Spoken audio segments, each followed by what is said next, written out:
which gave FroStee enough chance to, take control of the board, get some chip damage in, and eventually just kill him after the Myras. Okay, well, let's go into the decider game here. Best of 3, FroStee versus Flurry, 1-on-1. Here we go. It's, of course, the Warrior versus the Rogue, the meta matchup we've been talking about for a while now.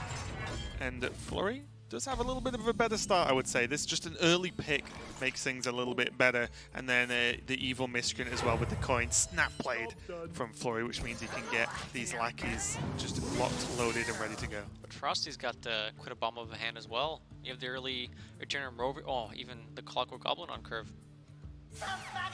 All the tools he needs to be able to deal with the Rogue's early aggression, as well as being able to pressure beyond that, is going to be good. Yeah, it's looking pretty good now as well. The dual options of Wrench Caliber and Militia Commander as well is nice. Just two flexible choices based on what Flurry is going to do. But what does Flurry really need to do here to actually, especially with this hand, to actually pile on enough pressure to make FroStee quake a little bit? Probably has to use this Abyss to clean up the Clockwork Goblin. I mean, the main thing is you need to be ahead on board. If you're just going, tit for tat, trying to stay on board, the Warrior's not taking damage. There's more time that the Warrior gets to get to his all the removal that he has against your deck. So you need to take control of the board and then start pressuring, which means the first thing you got to do is clear the Warrior's board. And how far ahead do you think Flurry's actually just considering with this Myra's Unstable element in his hand again? Do you think it's going to be something that you would just play almost on curve with a hand like this as well? You can get the Waggle Pick out your hand and some of these cheaper minions pretty quick. I think it kind of depends on his next few draws. Again, with the cheap minions Flurry has in hand, it's pretty easy to be flexible over the next few turns deciding how to use them. And then based on the draws, he can decide, well, I need to go in on Myers now and kind of just get this game over. Or, if he ends up drawing Hedgeclan Burglar or Harrison or Crab and Greenskin, for example, he could take the game a bit later before he needs to play Myers. Okay, well, FroStee now going to go for there's a couple of options, but for me, just the Militia Commander just lining up so well to just get that miscreen out of the way, so it doesn't get evolved, it doesn't get extra damage, it doesn't get Shadow Step for more value. It's like, just kill it so it's gone. Yep, make a thing, kill a thing. Flurry opted for a Dagger Deadly Poison, so if FroStee had some weapon removal in hand and then wanted to use it, he could, but this means he's not all-inning on a Waggle Pick later with a Deadly Poison buff. Yep. And also as well, it just ekes a little bit more, just fight for this board out because he knows that there's only Harrison in the deck as weapon removal for FroStee, which means that he, I guess the weapon projects as well, but a 3 attack to 2 attack doesn't really solve the problem. It's not true weapon removal. Especially with Greenskin and Deadly Poison. Right, exactly. You're expecting it anyway, right? So I would say with only Harrison as a real threat, it was a pretty safe Deadly Poison. Yep.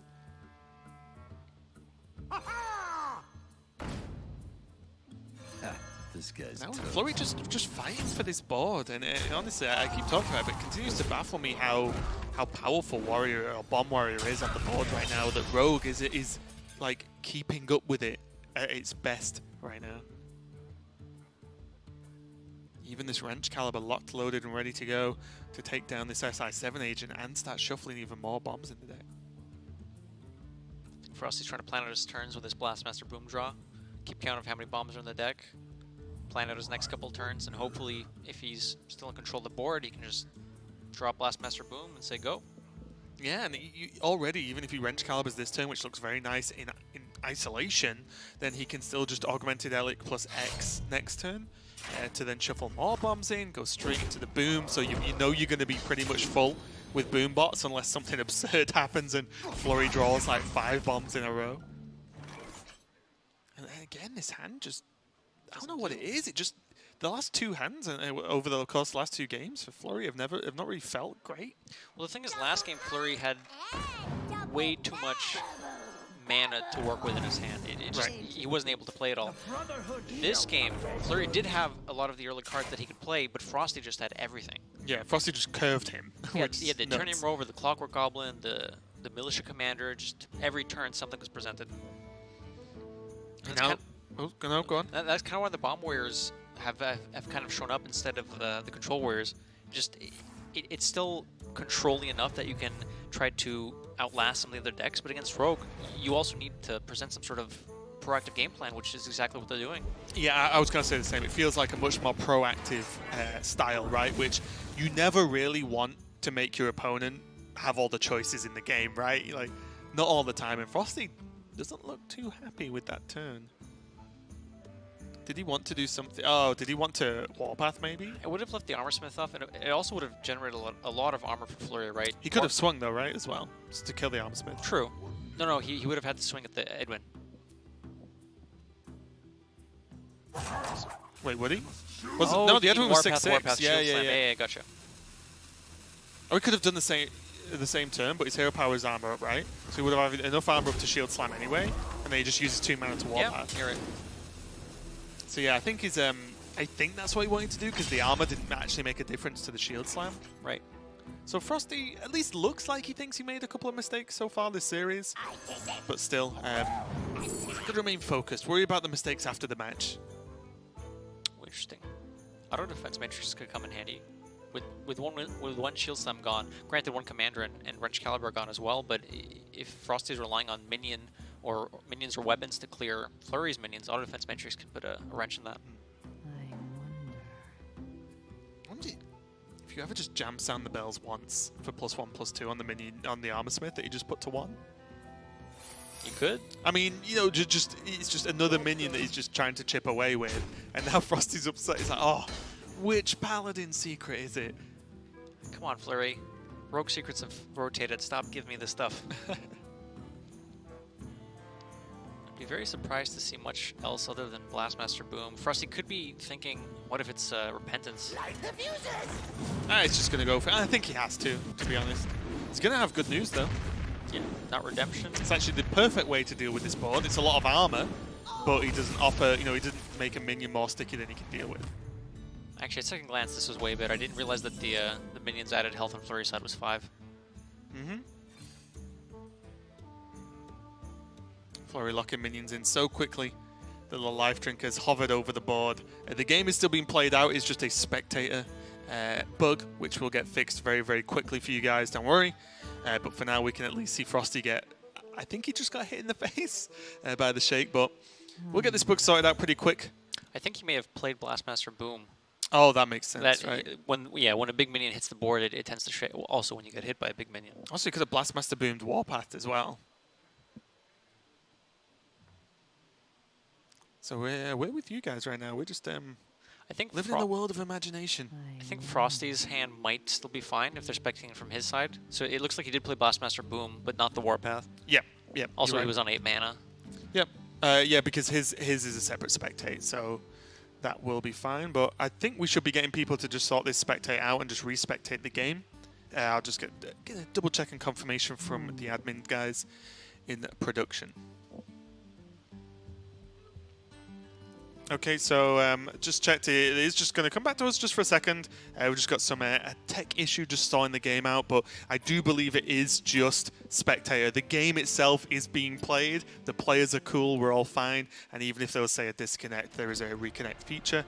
So the competition in the game is no problem. It's just we can't see it. But it sounds like we are getting that fixed. So sorry about that, guys. We'll make sure it's fixed for you and we can catch back up with the game. As it wasn't near its conclusion, I feel, with Boom on the board, with the Boom bots as well. Even though Flurry managed to gain a lot of armor as we go back into the game now. Again, sorry about that. The Boom bots are there, as you said. And it seems like I said coming to end. I think it's just going to be a big question of Myras versus the world right now. Looks like Flurry ended up playing a mid-screen last year with both lackeys to try and contest the, or try to clean up the Blastmaster Boom. With 5 bombs left on board, FroStee likely will be able to clean up a lot of this board with the fireworks going off. Ooh, okay. Unfortunate. I mean, the first one's hit for a lot. Yeah, that's true. It looks like Flurry had to sap the Blastmaster Boom with no answer for it. Which is kind of scary when you have 3 bombs left in your deck. Yeah. Oh, this could be scary. So Myras is happening. That's just, yeah. Wait, okay, didn't choose to equip the Waggle Pig for the 1 extra card. I think he thinks he needs to play Nomi next turn. Or like this turn. This turn, yeah. Nomi Shadow Step, yeah. Okay, you're right.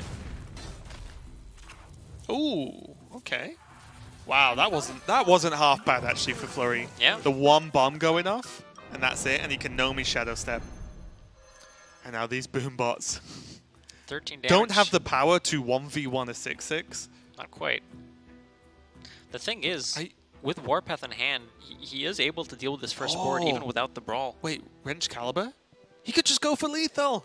No, it's not quite lethal. He has, what is this? Why? 11, 13 on board. Wrench Caliber pushes 8. Yeah, and then Warpath the bombs for all damage to face.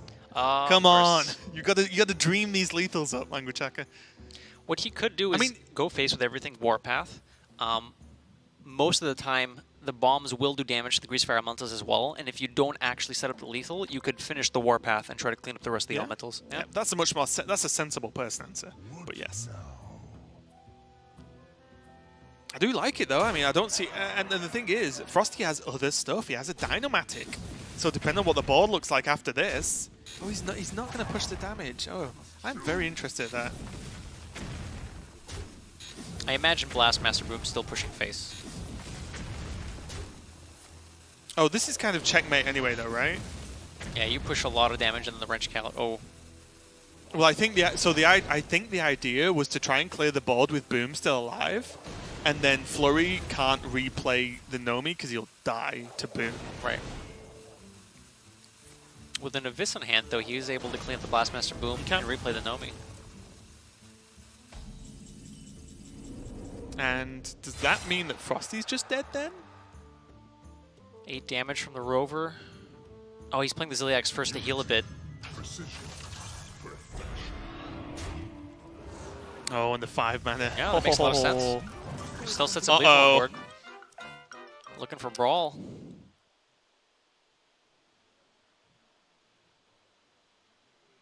Got 39 damage staring him down. Dagger makes it 40. That's without anything from hand. I don't think he can. He's so close because if you look, he can shuffle 2 bombs. He can. But the problem is, to do so, he has to hit the Zilliax. That's what he was setting up for, right? Yeah. Because he had him on 12, so he hits with the Wrench Caliber along with the Elic. So he hits with the Wrench Caliber and Elic. There's still a Boom on the board, but even if it's cleared without heals, he lethals him, right? So even if it was Abyss, or either way around, Nomi Abyss or Abyss Nomi, whatever, then it means that he could have still killed him. So it was a lethal setup from FroStee, but he concedes now as the Zilliax becoming absolutely clutch for Flurry. And Flurry, if you ask me, looks relieved. And that is